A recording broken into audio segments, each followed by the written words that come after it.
Welcome back to cyber security informal talk. मैं क्षितिज महाजन, आपका cyber security adviser, आपको welcome करता हूं आज की वीडियो में। आज का वीडियो हमारा एक पहला वीडियो है AWS IAM सीरीज़ का। AWS IAM बहुत ही इम्पोर्टेंट टॉपिक है इन AWS from security point of view. और आज का वीडियो हम मेनली फोकस करेंगे रूट यूज़र पे, और ये फोकस करेंगे कि हम रूट यूज़र को कैसे प्रोटेक्ट कर सकते हैं इन AWS। ये जो रूट यूज़र का प्रोटेक्शन है ये ज़्यादा AWS में इम्पॉर्टेंट है as compare to other clouds like Azure और GCP, बिकॉज़ इन AWS हमारा जो इसमें कंसेप्ट होता है वो होता है मल्टीपल अकाउंट्स का। तो मल्टीपल अकाउंट्स का मतलब हर एक अकाउंट में एक अलग से रूट यूज़र होता है। तो अगर आप कंपेयर करें अदर क्लाउड से AWS को, तो IAM security for root user is more important in AWS, because इसमें अगर आपके पास ज़्यादा अकाउंट्स हैं तो आपके पास ज़्यादा रूट यूज़र्स हैं और आपको ज़्यादा प्रोटेक्शन चाहिए। मैंने अपनी प्रैक्टिस में डिफरेंट कंपनीज में काम करते हुए ये देखा है कि कई कई कंपनियों में मोर देन 250 अकाउंट्स हो जाते हैं। तो इसका मतलब उसमें 250 रूट यूज़र्स होंगे। उन सब की प्रोटेक्शन करना, उनको सेंट्रली मैनेज करना एक अपने आप में बहुत बड़ा टास्क है।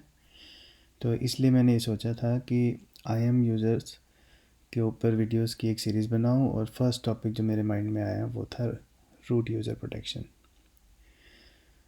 सो आई थिंक आपको ये टॉपिक अच्छा लगेगा, और प्लीज़ इसको मेरे चैनल को सब्सक्राइब कर लीजिए और वीडियो को लाइक कर लीजिए, जिससे कि आपको इन फ्यूचर में जितने भी IAM सीरीज़ के वीडियोस डालूं from security point of view वो आपको इमीडिएटली नोटिफाई हो जाए।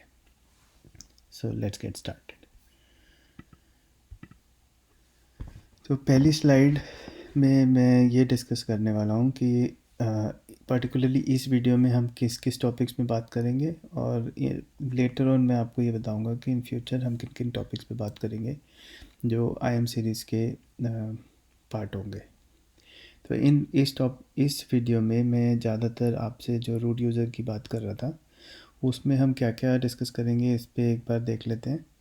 पहले हम डिस्कस करेंगे कि रूट यूज़र AWS में होता क्या है। सेकेंडली हम ये डिस्कस करेंगे कि रूट यूज़र हमें क्यों चाहिए होता है इन AWS। थर्ड टॉपिक हम ये डिस्कस करेंगे कि क्या रूट यूज़र से लॉगिन करना बेस्ट प्रैक्टिस नहीं माना जाता। फोर्थली हम ये डिस्कस करेंगे कि रूट यूज़र के लिए क्या क्या बेस्ट प्रैक्टिसेस हैं इन AWS। फिफ्थ हम ये डिस्कस करेंगे कि कौन कौन से टास्क हैं जो बिना रूट यूज़र के हो ही नहीं सकते। तो कई ऐसे टास्क हैं जिसके लिए रूट यूज़र एक्सेस हमें चाहिए और लॉगिन करना ही पड़ेगा। तो हम वो एक लिस्ट क्रिएट करेंगे जिसमें हम ये बताएंगे कि अच्छा ये टास्क जो हैं वो रूट यूज़र ही कर सकता है, इसलिए रूट यूज़र का एक्सेस और लॉगिन उसमें बनता है। सिक्स्थ पॉइंट ये है कि हम कंपेयर करेंगे रूट यूज़र को IAM क्रेडेंशियल से। और सेवन्थ हम ये टॉपिक डिस्कस करेंगे कि जो IAM यूज़र की एक्सेस की है उसको कैसे हम प्रॉपरली मैनेज करें। तो काफ़ी इंटरेस्टिंग टॉपिक है और मेरे को लगता है कि ये काफ़ी लंबा वीडियो भी हो सकता है। तो मैं देखूंगा कि कितना लेंथ हो गया है वीडियो का। अगर ज़्यादा लंबा लगा तो मैं इसको भी 2 में डिवाइड कर दूंगा। So let's get started to the next slide now. So first question as we had discussed कि रूट यूज़र होता क्या है। तो जैसे आपको पता ही है, जैसे अगर किसी कंप्यूटर की भी बात करें तो रूट यूज़र जो होता है आपका सुपर यूज़र होता है। इन AWS सेम कंसेप्ट है। जो जब आप किसी अकाउंट को बनाते हैं तो जो अकाउंट का ओनर होता है वो AWS अकाउंट को बनाता है। तो वो जो ओनर होता है वही होता है रूट यूज़र। रूट यूज़र के अलावा भी अदर यूज़र्स जो होते हैं जैसे IAM यूज़र्स, उन सारे यूज़र्स को आप क्रिएट कर सकते हैं using root user access and login. Otherwise मैंने एक वीडियो इससे पहले और भी बताया है जिसमें IAM आइडेंटिटी सेंटर के बारे में बताया है और SSO इन AWS के बारे में बताया है। उसको यूज़ करके भी हम रूट यूज़र एक्सेस और लॉगिन्स को अवॉइड कर सकते हैं। तो मोटा मोटा यही है कि रूट यूज़र ऐसा सुपर यूज़र है कि अगर वो आप कोई भी अकाउंट बनाए AWS में तो जो ओनर उस अकाउंट को बना रहा है वो उसका रूट यूज़र हो जाता है। नेक्स्ट हम ये बात करेंगे कि what is the AWS root user account needed for. हमें ये अकाउंट क्यों चाहिए होता है और किस किस पर्पसेस के लिए चाहिए होता है। तो इसके लिए मैंने थोड़े से एग्जांपल्स रखे हैं इसमें जिससे आपको एक समझ आ जाए कि रूट यूज़र अगर आपके पास है तो आप अकाउंट की सेटिंग्स चेंज कर सकते हैं। कुछ कुछ सेटिंग्स ऐसी हैं जो सिर्फ अकाउंट से ही चेंज हो सकती हैं, जैसे कि आपकी बिलिंग, आपका कॉस्टिंग और ये सारी चीज़ें जो हैं वो रूट यूज़र ही कर सकता है। सेकंड, रूट यूज़र जो है आपका AWS का आइडेंटिटी सेंटर से कोई भी कनेक्शन आपको करना है एग्जिस्टिंग आइडेंटिटी सोर्स से, जैसे कि AD ग्रुप या ओक्टा, उस सारे कनेक्शंस के लिए भी आपको रूट यूज़र चाहिए होता है। आपको रूट यूज़र इसलिए भी चाहिए होता है कि आपको of course root password change करना हो तो, और प्लस अगर आपको मल्टी फैक्टर ऑथेंटिकेशन अपने अकाउंट में एनेबल करना है उसके लिए भी आपको रूट यूज़र चाहिए होता है। नेक्स्ट टॉपिक ये है कि why is it a good idea not to log in as a root user. तो जैसे कि मैंने आपको फर्स्ट स्लाइड में बताया कि रूट यूज़र जो होता है आपका वो सुपर यूज़र होता है। जैसे आप किसी कंप्यूटर में लॉगिन कर रहे हैं तो उसका रूट यूज़र भी सुपर यूज़र होता है। तो सुपर यूज़र का मतलब क्या होता है कि अगर आपके पास रूट यूज़र का एक्सेस है तो इसका मतलब आपको कंप्लीट अकाउंट का एक्सेस है। तो इसी पर्पस के लिए हम ऑलवेज़ ये एडवाइस करते हैं कि कम से कम रूट यूज़र्स को यूज़ किया जाए। और प्लस इसमें एक लॉजिकल थिंग ये भी है कि अगर किसी को रूट यूज़र का एक्सेस मिल जाता है उस केस में उसको उस अकाउंट का अनलिमिटेड एक्सेस होता है, और इसीलिए ही जो ये रूट यूज़र होता है ये हैकर्स के लिए टारगेट होता है। तो आप इसको कम से कम यूज़ करें, और इसमें और भी बेस्ट प्रैक्टिसेस हैं जो मैं आपको नेक्स्ट स्लाइड में बताऊंगा, उनको फॉलो करें तो आपको बेटर रिजल्ट मिलेंगे, आपका अकाउंट ज़्यादा सिक्योर रहेंगे। सो नेक्स्ट स्लाइड हमारी बेस्ट प्रैक्टिसेस ही है ऑन रूट यूज़र। तो ये जो बेस्ट प्रैक्टिसेस हैं इसके बाद भी जो नेक्स्ट स्लाइड है इसमें हमने ये डिस्कस करना है कि कौन कौन से टास्क ऐसे हैं जो रूट यूज़र ही कर सकता है, और उन टास्क के लिए अगर रूट यूज़र एक्सेस हम ले भी रहे हैं तो दैट इज़ फाइन।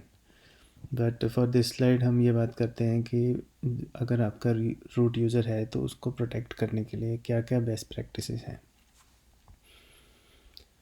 तो फर्स्ट तो यही है कि जो आपका यूज़र है वो रूट यूज़र का जो आपका पासवर्ड है, क्रेडेंशियल हो गए, यूज़र नेम, पासवर्ड, वो सारी चीज़ें आपको ऐसे सेव करनी चाहिए जैसे कि आप अपना क्रेडिट कार्ड नंबर सेव करते हो। क्योंकि ऑब्वियसली मैंने आपको लास्ट स्लाइड में बताया है कि अगर रूट यूज़र किसी के पास है तो उसको अनलिमिटेड एक्सेस आपके अकाउंट का मिल जाता है। इसीलिए आपको उसका जो क्रेडेंशियल्स हैं एकदम सिक्योरली रखने चाहिए। उसके लिए आप MFA भी यूज़ कर सकते हैं, और MFA में भी जो है आपके पास दो टाइप के MFA होते हैं, एक वर्चुअल MFA और एक आपका होता है हार्डवेयर MFA। जो AWS से रिकमेंडेशन है वो ये है कि आपको रूट यूज़र के जो क्रेडेंशियल हैं उसकी जो एक्सेस कीज़ वगैरह हैं वो आपको हार्डवेयर MFA में सेव करनी चाहिए इंस्टेड की वर्चुअल MFA में। प्लस इसकी एक और गुड प्रैक्टिस है कि जो आपका रूट यूज़र पासवर्ड होता है उसको आपने ऑब्वियसली बहुत ज़्यादा स्ट्रॉन्ग रखना है और किसी से शेयर नहीं करना है। ये ऑब्वियस चीज़ें हैं बट बिकॉज हम वीडियो बना रहे हैं इस चीज़ पे तो ये मेंशन करना इम्पोर्टेंट है। Third point is also very important कि रूट यूज़र का आप एक्सेस की अगर हो सके तो ना ही बनाएं। अगर आपके पास कोई बहुत ही अच्छा यूज़ केस है जो आप अवॉइड नहीं कर सकते तो ठीक है। अगर अदरवाइज़ आपको जो रूट यूज़र का एक्सेस की है वो नहीं बनाना चाहिए, क्योंकि जो रूट यूज़र का एक्सेस की है वो भी एक तरीके का पासवर्ड ही है, और अगर वो किसी के पास चले जाता है तो उसके पास आपके अकाउंट का पूरा एक्सेस आता है। दैट मीन्स आपके पूरे अकाउंट के रिसोर्सेज वो यूज़ कर सकता है। अगर हैकर के पास आपका रूट यूज़र एक्सेस आ गया तो फॉर एन एग्जांपल अगर वो बिटकॉइन में इंटरेस्टेड है तो वो, मैंने एक अकाउंट में अपने आप देखा है कि एक हैकर ने एक्सेस लेते ही उस अकाउंट में रातों रात कम से कम 500 से ज़्यादा VMs स्टार्ट कर दिए, जिसकी कैपेसिटी बहुत हाई थी, GPUs वगैरह भी यूज़ कर लिए। और नेक्स्ट डे इमीडिएटली जब सबको पता लगा कि अकाउंट हैक हुआ है तो उसके अंदर ऑलरेडी 30,000 पाउंड्स की बिलिंग हो चुकी थी। तो उस टाइम जब ये कंपनी को पता लगा तो हमने जो कंपनी थी उसने सपोर्ट से बात करी AWS की, और उन्हें बताया कि अकाउंट हैक हो गया। तब इमीडिएटली AWS की सपोर्ट टीम ने हमारे सिक्योरिटी टीम से कांटेक्ट किया और उनसे कहा कि जितने भी सर्वर आपको लगता है कि हैकर ने क्रिएट किए हैं उनको प्लीज़ मैन्युअली डिलीट करें। AWS डायरेक्टली नहीं कर सकता क्योंकि उसके अंदर आपके अपने भी सर्वर हैं जो सर्विसेज प्रोवाइड कर रहे हैं आपके यूज़र्स को। तो एक बहुत बड़ा टास्क हो जाता है उस टाइम कि कौन सा सर्वर है जो हैकर ने बनाया है और कौन सा सर्वर है जो हमने बनाया है। तो इसलिए भी आपको एक्सेस की नहीं बनानी चाहिए, क्योंकि अगर एक्सेस की अपने हाथ से निकल गई तो वो आपको इमीडिएटली हैकर के पास अपॉर्चुनिटी देती है उसको हैक करने के लिए। इन्वेस्टिगेशंस में मैंने काफ़ी बार देखा है कि जो रूट यूज़र एक्सेस की है लोग गिटहब में रिपॉजिटरी में डाल देते हैं, और वो बेस्ट प्रैक्टिस तो है कि नहीं डालना चाहिए, मगर कभी कभी क्या होता है कि कोई एम्प्लॉय जैसे आपकी गिटहब की रिपॉजिटरी उसने बनाई तो उसके पास एक्सेस होता है। उसके बाद वो क्या करता है कि कंपनी छोड़ने से पहले अपनी रिपॉजिटरी का कोड अपने किसी पेन ड्राइव वगैरह में डाल के ले जाते हैं, और प्लस उसके बाद वो अपनी पब्लिक रिपॉजिटरी में कंपनी छोड़ने के बाद बिना सोचे समझे डाल देते हैं, और उनको ये याद ही नहीं रहता कि उन्होंने वहाँ पे जो है एक्सेस की डाली हुई है पुरानी कंपनी की। तो बेस्ट प्रैक्टिस तो ये है कि आप एक्सेस की बनाएं ना, ठीक है। अगर एब्सोल्युटली नीडेड नहीं तभी बनाएं, तो नहीं बनाएं। सेकंड ये है कि अगर आपकी एक्सेस की बनी हुई है तो उसको डिलीट कर दें अगर वो यूज़ में नहीं है तो। एक्सेस की करने से ये नहीं होगा कि आप अकाउंट एक्सेस नहीं कर सकते, आप अकाउंट इजीली एक्सेस कर सकते हैं। बस यही होगा कि आपको एक सिक्योरिटी मिल जाएगी कि आपका ये एक्सेस की ऐसे अननेसेसरीली कहीं शेयर नहीं हो जाए। लास्ट ये है कि अगर एक्सेस की आपके पास है तो फिर उसको रेगुलरली आप रोटेट करें। जैसे कि मैंने लास्ट एग्जांपल में आपको बताया है कि किसी ने गलती से वो गिटहब में डाल दिया, तो अगर आपने रोटेट करी होंगी कीज़ तो वो पुरानी वाली की रोटेशन के बाद वैलिड नहीं रहेगी, तो उस चीज़ में भी आप हैकिंग से बच सकते हैं। तो मेरे को लगता है कि आज का वीडियो इतना काफ़ी होगा, और ये काफ़ी लंबा भी हो गया है। तो नेक्स्ट वीडियो में हम बात करेंगे कि कौन कौन से जो टास्क हैं वो रूट यूज़र कर सकता है, जो कि वैलिड है यूज़ केसेस के बेस पे अकॉर्डिंग टू AWS ऑल्सो ये रिकमेंडेड है, क्योंकि कई ऐसे टास्क हैं जो आप बिना ही रूट यूज़र के एक्सेस के कर ही नहीं सकते। उसके बाद हम बात करेंगे कि रूट यूज़र्स और IAM क्रेडेंशियल्स में क्या डिफरेंस होता है, और प्लस हम ये बात करेंगे कि जो हमने एक्सेस की बनाई है नॉट ओनली रूट यूज़र की बट नॉर्मल IAM यूज़र्स की भी, तो उनको कैसे बेस्ट प्रैक्टिसेस से हमें रखना चाहिए अपने पास, और उसके लिए क्या क्या यूज़ केसेस हैं जिस केस में हमें एक्सेस की बनानी चाहिए। तो ये इन सारी चीज़ों में हम बात करेंगे बट नेक्स्ट वीडियो में, बिकॉज़ ये काफ़ी लंबा हो गया। अगर आपको ये वीडियो अच्छा लग रहा है और आपको लगता है कि आने वाले जो वीडियोस हैं आपको हेल्प करेंगे अंडरस्टैंड करने में ये टॉपिक, तो प्लीज़ इस वीडियो को आप लाइक करें, और प्लीज़ मेरे चैनल को सब्सक्राइब करें, जिससे कि मेरे को पता लगे कि आप इसमें इंटरेस्टेड हैं, जिससे कि मैं और मोटिवेटेड हूँ और आपके लिए और अच्छे अच्छे वीडियोस लेके आऊँ। तो आज के लिए बस इतना ही। Thank you very much. Have a nice day. Bye bye.